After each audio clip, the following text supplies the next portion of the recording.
Hey, Martin, it's been a while. Welcome back. Oh, thank you for inviting me. As always. So, hey, we got these problems going on in the world. We were talking about Italy. Italy, you think, could have a revolution within a few years? I mean, they just elected this new government, which seems hell bent. To call them Eurosceptic is to put it charitably, isn't it? Well, the election was basically what people have to understand is that Italy had no property tax. Real estate was the place you saved money. If you didn't trust the banks, you bought as many properties as you could. You basically just rented them out, and rental income was virtually nothing. It was enough just to pay, taxes. That was it. So in 17, they started revising these things. They put in an actual sales tax. They call it a stamp duty. That if you're going to buy a home, your primary home, then you paid a 2% sales tax when you bought the house. If it was a secondary home, 9% sales tax. Mm-hmm. I mean, you're talking about major numbers here. And what you have is that you have Brussels and you have the IMF constantly harping, you have to raise taxes. You have to raise taxes. And the thing that they're focusing on the most is the fact that Italy has only a 4% inheritance tax. I mean, most other places are 15%, 17%, 20%. So they're basically telling Italy that they should be tripling the inheritance tax. And the new government is at least they're Eurosceptic, but maybe not skeptic enough, because nobody's really looking at this stuff long term. And if they go ahead and triple the inheritance tax, you're going to see like an S&L crisis in Italy. I mean, because this is where people have bought houses as their savings. So you're going to create a one-way market, as they did basically with the S&L crisis, because back then it was the Democrats saying, oh, gee, all these people making money off of real estate, we should raise taxes, and they changed the amortization tables. Once they did that, you created a one-way market. Mm-hmm. Then everybody wanted to sell. There's no bid. And this is the danger for Italy, and you can see a revolution basically popping up in Italy by 2021. There's just nobody in government, and I don't care if we're talking about Europe, the United States, or Asia. There is no planning. It's like, what do I need for tomorrow? Mm-hmm. And there's just no thought process.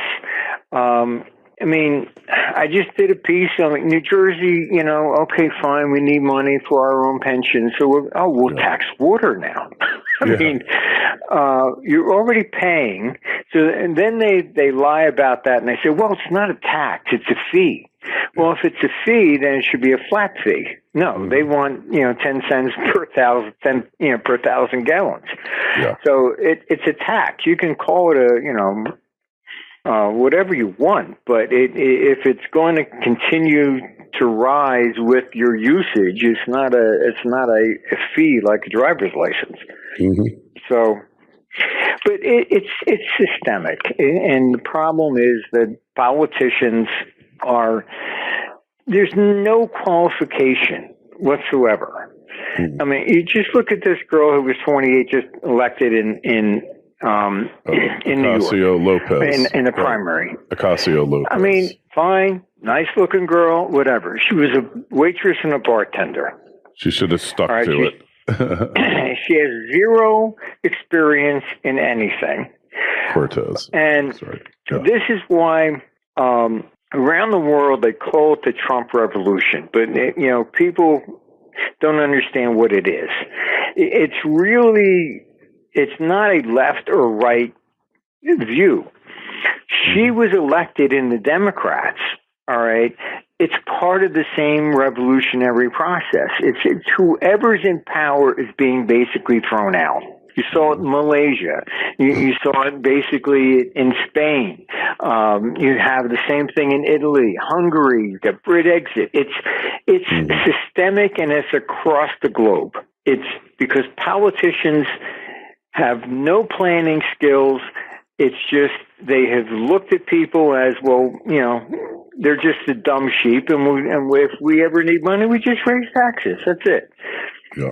So there's no management skills. And, I mean, if you had a business and you kept raising your prices simply because you need money, you're going to be out of business. Yeah. They just don't get it. How can, all right, if government is supposed to be efficient, et cetera, then why do you need more than 10%? If you're taxing 10% this year, then next year it's 15, then it's 20. You're obviously confirming you don't know how to manage anything. Mm-hmm. Yeah. It's really pretty bad. I mean, why do you always have to raise taxes? And the meaning is because you don't know how to manage anything. Isn't that the truth? And I mean, you look at states like New York, New Jersey, California, Illinois, and then the new tax bill. It's the death knell for those states, isn't it? Yeah, I mean, as you know, I worked in Washington trying to help with Social Security. I was asked to design to turn it into a wealth fund. Mm-hmm. It was going to be privatized. This is back when in the early 90s, and I said, okay, fine. This is the way we do it. We put out people submit their track records, and we allocate money out. And the Democrats wouldn't go for it because they said, well, gee, when we get in, we want to be able to change the fund managers. Mm-hmm. And I'm like, this is not, you don't give money because who they voted for. It's what's your track record? What have you done? I don't care who we voted for. And that's why Social Security is basically broke, because they could never come to an agreement to simply say, let's manage the country's money, the people's money correctly. No, it's like, what am I going to get out of it? Hey, and you see it's like the Clintons when they left the White House. What did they do? They stole a couch. And the silverware. Turn it back. Stole the silverware. Do you go to a hotel and do you leave with the bed?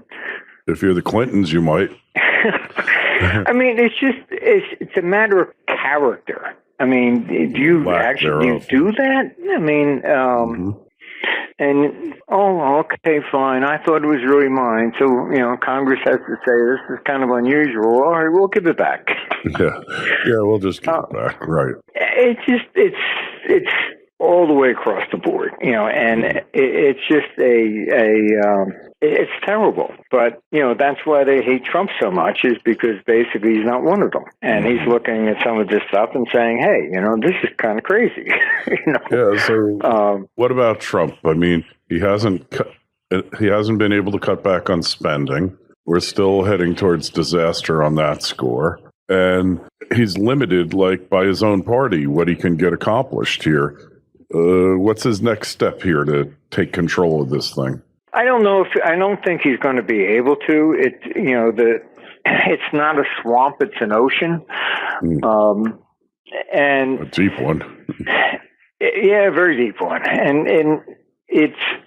I mean, this is why they just own him constantly on absolutely everything. No matter what he does, they turn it into something negative. When I go to Asia, I'm really stunned, and they say, what's wrong with CNN? I said, what are you talking about? What's right? From their perspective, Trump has done a fantastic job.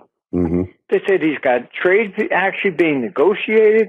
He is the first one that got North Korea to walk across the line. Yeah. Even with NATO, I mean, he was the first guy that walked into NATO and turned it into a trade dispute. Yeah. I mean, hey, you're going to pay more here, otherwise I'm going to block all your he's negotiating instead of what's in it for me? Yeah. But I mean it's limited. I mean, because he is so outnumbered. I mean, you take the meeting with Putin. I mean, there's a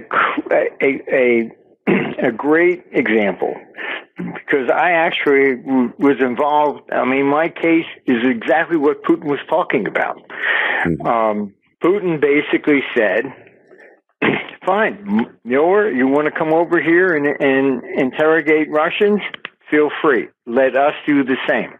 And what did he say? I want to come over there and look at basically what was Bill Brower, Hermitage Capital, Republic Bank, because they basically blackmailed Yeltsin. Yeah. That's how Putin got in, because they were trying to take over Russia. They were interfering over there. They were actually blackmailing Yeltsin. That they set him up that he stole $7 billion from the IMF loans, and then they wanted him to appoint Baryshnovsky. When he realized he was set up, he turned to Putin, and then Baryshnovsky flees. He's amazingly commits suicide, hanging himself in London. Zafarkos is killed. All his 23 bodyguards are given a night off. Everybody that was involved is basically dead. Yeah. Amazing. But that's what it was about. There was the United States interfering with the Russian elections. And we've interfered with Canada, with France. I mean, come on. We were even tapping Merkel's phone. I mean, they all do this. Yeah, everybody this is taps standard operational procedure. Everybody taps everybody's phone, right? Yeah, of course. I mean, the NSA has absolutely every phone call in the entire world. And this is their problem. I mean, because they're collecting so much data that it's impossible for them to even go through and defend against a terrorist act that would be in 2 days. Yeah. They wouldn't get to it. I mean, here you had like the Boston, guys with the marathon. They were two kids with cell phones. All right. And they couldn't pick that up because you're collecting absolutely everything on everybody. Oh, well, maybe he might have said something. Well, why don't you just focus on what is called probable cause? Then you may have actually prevented it, But when you collect absolutely everybody in the country, 99.999% are not interested in terrorism. Yeah. Yeah, there's no filter, which is a real problem. Yeah, it's just crazy. So then you'll never find something that somebody said on the phone, oh, yes, let's go do this tomorrow. Yeah, that's for sure. So Trump, is he going to get reelected according to the model? Probably. But, I mean, if he doesn't really, it's going to be more of a coup. But by the time we get to 2020, honestly, I don't think we have more than 2 to 3 years left. The financial system is really, really cracking, and this is the serious problem. I mean, you have Europe is basically now a third world country. I mean, China's economy is bigger than the EU. I mean, the whole thing, you remember, we're going to create the euro, and we're going to be bigger than the United States. And they're just so pathetic. It's crazy. I've been in, I go over to Brussels, at least 3 times a year. And, all they've done is try to basically be authoritarian. They're trying to force everybody to comply with their rules. And the problem is you had Merkel with the refugee crisis. She's the one that just unilaterally stood up and said, oh, I'll take them in because my polls are down. It wasn't submitted to the European Parliament. Nobody voted for this. And then when she creates the nightmare, then, oh, gee, well, we have to support her. And then they dictate to everybody else that you have to take some of these people because Germany can't handle them all. Yeah. I mean, it just came out. I mean, the police report leaked out. She's like trying to deport people now. because now she realizes that she's about ready to get kicked out because everybody's so angry about this. They can't even find 50% of the people. Of course not. Who knows where they are? Nobody knows where they are. Once you're in any country in the EU, you're in the entire EU. You could be anywhere. They blended in and they're gone. And they're trying to deport these people. They went, oh, well, they're not really from Syria. Well, where are they? Well, nobody knows. It's just a mess. Complete mess. That's for sure. And the Italians are rebelling against it now. The new Italian government is sending the ships back. Say, hey, go drown. We don't care. Well, that's a classic example. Italy was being forced to take in all these people. Then they went to Brussels and they said, well, off of the criteria for our budget, we should get a compensation to take care of all these people. And Brussels said, oh, no, you can't do that. You still have to comply with this. So then Italy said, all right, fine. Well, we're going to allow them, we'll give them passports and we'll let them go north. Then they send in troops to block anybody from moving. Yeah. So it's like, what are you doing? There's no rational understanding here. There's a serious problem. And they just try to force their way through it. So, yeah, Italy's got to, say, okay, fine, that's it. We can't afford this. Yeah, exactly. That's why I say that, you're probably looking at a revolution because trying to work with Brussels is impossible. And so at the end of the day, they're going to have to leave the euro. That's it. The euro is basically going to collapse. Yeah. So, and we see it again. It's been declining against the dollar. Not that the dollar has been so healthy, inherently healthy, but relative to the world's other currencies, it's the last man standing, right? It's the prettiest of the three ugly sisters, they say. China's not ready. Still has, currency controls and things of this nature. I mean, that's why real estate over there has been doing so well, because people, if they can't get the money out of the country and they don't necessarily trust the banks, so they've been buying property. Yeah. And so it's kind of similar to Italy in that respect. And that's why Bitcoin was doing so well. Nobody, it's Bitcoin. No, it wasn't Bitcoin. More than 80% of all the terminals were in China. It was just a money laundering operation. They were using Bitcoin to get the money out, and then they'd sell the Bitcoin and go buy property in Vancouver. Yeah. Yeah, Vancouver, as they call it now, is just up there last week. All you got to do is pick up the rug a little bit and just look. But China will eventually become the financial capital of the world. But they're getting there slowly. But they're not quite ready for prime time just yet. They are the second largest economy in the world, but they're still trying to control the currency.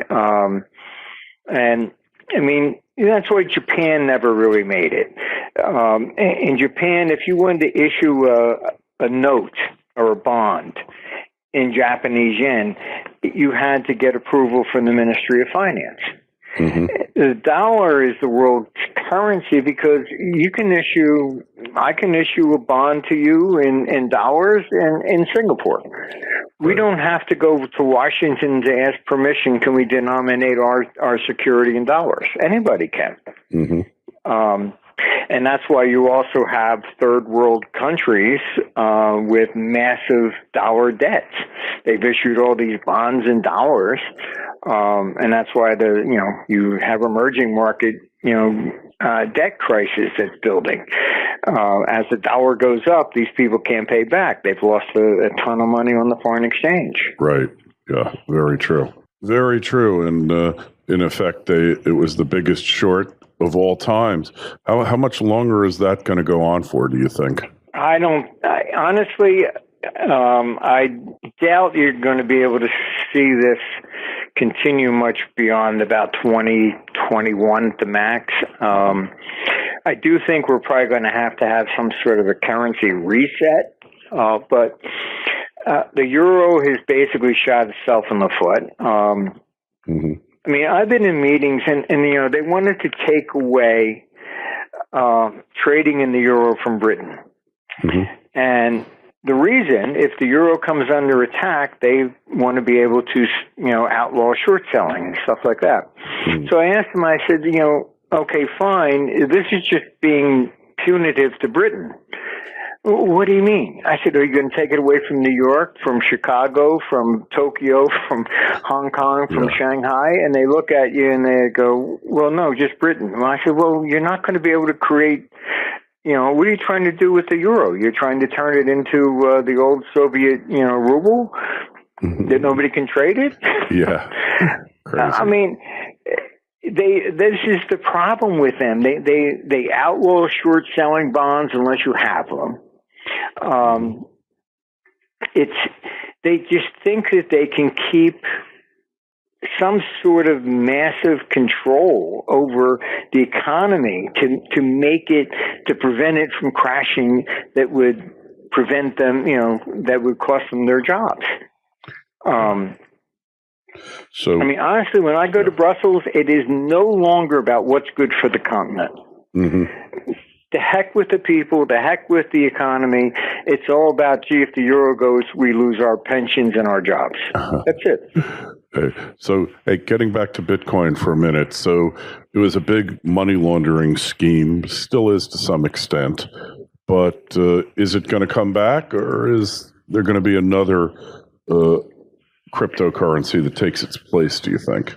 No, I mean, basically the cryptocurrency phase is kind of done, in that most of the countries have come out against it now, because it was basically being used for moving money around.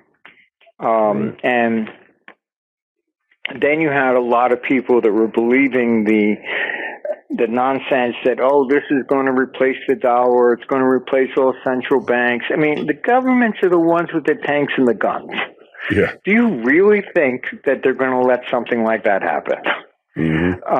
All they got to do is declare it illegal. Yeah. And, you got some? Well, you go to jail. That's it. Yeah, like I said, if you were looking at 5 years for possession with intent to distribute Bitcoin, how many brave people out there would be trading Bitcoin? Look, I retired. I used to make markets in gold. After 1980, they just walked in and they declared me to be a bank. I looked at them and they said, well, we realized you didn't understand that you were a bank. I said, no, I did not. And they basically, the excuse was, well, they never actually demonetized gold as money. They just closed the gold window. So therefore, it's still money. I said, yeah.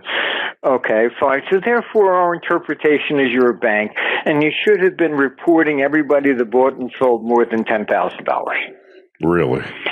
Yeah, I mean, so that was it. I mean, I that's why I retired. I mean, they went out and ordered like 3,000 of our clients. And, and I talked to my lawyers. I said, what is this? He says, look, you'll spend millions of dollars in legal fees. You'll get to a federal court, and the federal judge is always going to rule in favor of the government. Yeah, you're going to lose anyway. That's a given. It's impossible. You can't. They're going to determine that you're a bank, and that's it. So that's why I quit. I said, all right, fine, I'm retiring. The heck with this. I don't want to be a banker and have to report on everybody that does business with me. I mean, it's ridiculous. All they have to do with Bitcoin is do the same thing. Oh, it's really a brokerage, so you got to be registered, or it's a bank, or some other, thing like that. And then everybody that has a terminal, that's it. Yeah. Good night, Irene. And they have the ability to basically hack everybody, right? I mean, they can know. Yeah, I mean, look, you can't. When you're talking about money, it's kind of like they say, never walk between a bear and its cub. Yeah. It's the same thing. Never walk between money and the government. Yeah. Yeah. And the right to issue currency that's all of the government's power just about derives from that nowadays in the modern Well, it's not state. so much that. It's the fact that it's taxes. Mm-hmm. There's a big Canadian case that has been going on for over a year. In a state, the guy basically, the executor was a Canadian but had relatives over here in America. So what they did, they basically settled the state. He wanted to get the money to them fast. So instead of wiring it, he gets a bank check and sends it out. And then what happens? The border seizes it. Says, oh, a bank check is the same thing as cash. $500,000, and it's been in limbo for over a year. It's ridiculous. So, I mean, this is the point. I mean, every time I come back, not just the United States, but even when I travel to London, I was going from Brussels to London, took the train. So I had just finished a meeting there in Parliament, so I had a suit and tie on. I'm running over to London, and I would get a hotel there and get changed for meetings over there. So I'm really the only guy with a suit and tie on the train. Everybody else is in jeans to sneaks. I'm the one called over. Yeah. How much money you got? Excuse me? I said, well, I'm an American. That still wasn't good enough. Yeah. Where'd you buy the ticket? I said, Brussels. I'm over here for meetings. I go back, and I'm flying home from Frankfurt. I said, I'm not an expat. I'm not living here in Britain. Then they would finally let me go. But I had to prove where I bought my ticket. Oh, God. Yeah, well, that's totalitarianism at its best, right?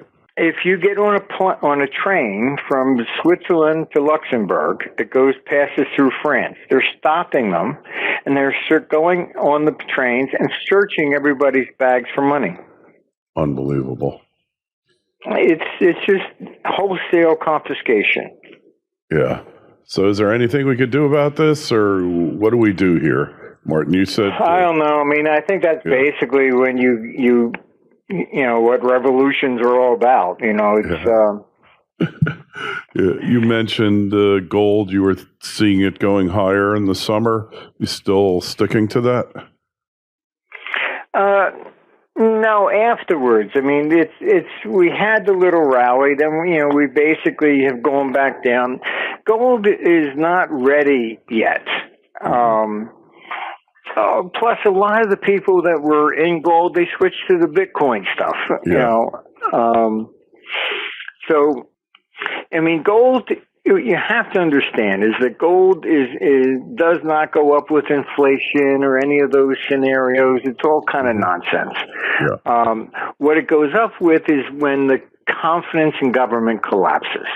At that stage in the game, basically anything tangible rises. The stock market will rise. Yeah. I mean, everything will go up at that stage. I mean, that's, even the German hyperinflation, when it was over, they issued a new currency. What was it backed by? Real estate. Yeah. So, yeah. So this idea of hyperinflation means that the currency declines against everything that's tangible. So it's not just gold or or something like that. It's across the board. The disadvantage of gold today versus even 25 years ago, honestly, you could hop on a plane with gold, 20 years ago with no problem. I mean, now, good luck. Yeah. Yep. Ain't that the truth?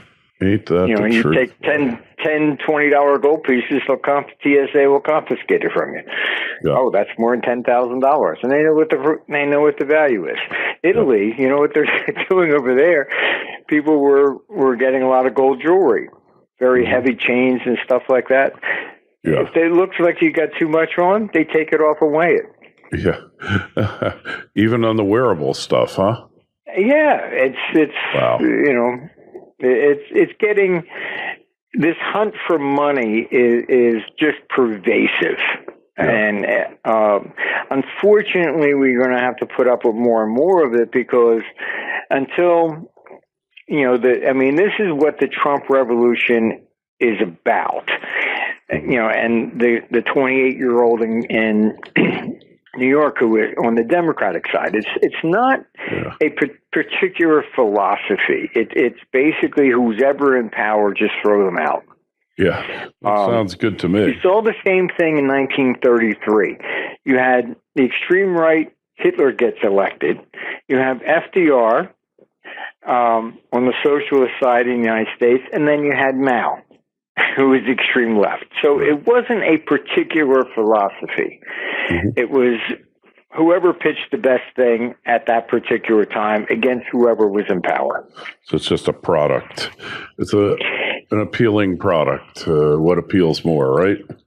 Yeah. So it's not a particular thing. It's just that we're getting to the point that it just becomes unsustainable.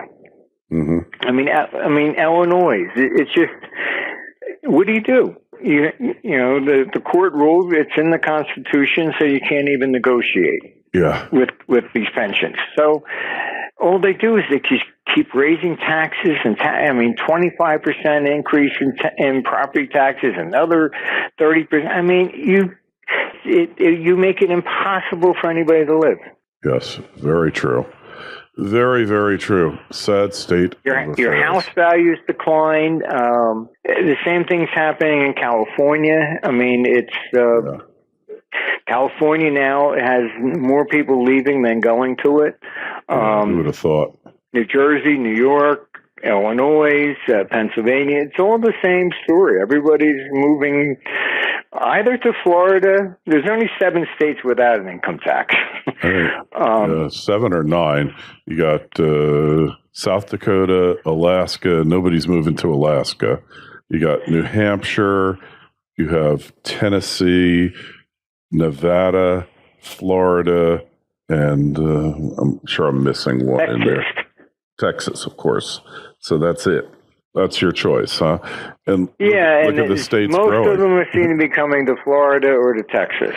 Florida and Texas by far. But you know what? Nashville, Tennessee, for a little state, Tennessee is booming now. And, Nashville is the number one place for Airbnb conversions of houses. Hey, that's another perfect example, Martin. You live in New York, you pay these outrageous rents or mortgage for a tiny bit of space, and then the government, and then you say, oh, Airbnb, I can defray a third of it or half of it. This is great. This is the best thing ever. I'm going to do Airbnb. And then what happens? The mighty fist of the government comes down on you, right? Oh, yeah. I mean, they're doing the same thing in Greece. Mm-hmm. They're going after people to rent their houses. Yeah, like, hey, it's your house, I thought you had like a certain bundle of rights that came with your house. And then the government can just forcibly eviscerate your bundle of rights and take them away from you because it might affect a hotel's occupancy rate by 0.5%. I don't see the plaza suffering from Airbnb. Do you, Martin? No. I mean, this is the problem with the American justice system. It's really just us. Not just That's it. Hey, we've seen it. We've seen it. Mm-hmm. The problem is that Congress can legally pass a law that everybody has to kill their firstborn. Mm-hmm. Nothing there can prevent them from passing such a law. Yep. All right. What happens is now they come and they say, okay, fine, you have to kill your firstborn. Mm-hmm. Now you have a right to finally object. All right. If I don't have a firstborn, I have no standing in a court of law to say I think that law is unfair. Oh, sorry, it's not applied to you, so get out. Yeah. That's the problem we have with law. So they can do anything they want. Mm-hmm. And it's your burden, and you have to have the money for legal fees, etc., to get all the way to the Supreme Court to have it declared unconstitutional. Mm-hmm. It's a very unfair system. Mm. It should be that if Congress is going to pass a law, it should go to the Supreme Court. Supreme Court should rule first. Yes, this is good. No, it's bad. And send it back. It shouldn't be the burden of every citizen in the country. And if you don't have enough money, you don't have any rights. It should be that, instead of having a presumption of validity of every statute the government passes and every rule they pass, there should be a presumption that it's invalid and that it violates the Constitution, and let the government prove that it doesn't. That was our big mistake, is deference, judicial deference to the executive branch. There should be no deference. It should be the opposite of deference. It should be constant scrutiny, assuming that you're trying to screw everybody, because that's what you do when you're in government. Yeah, I mean, they've turned the Constitution upside down. It's a negative document that is supposed to have been a restraint upon government. They've turned it into, oh, you waived your rights, so I get to torture you. Yeah. Hey, excuse me, you're not supposed to torture. Oh, but you waived it. It's okay now. Yeah.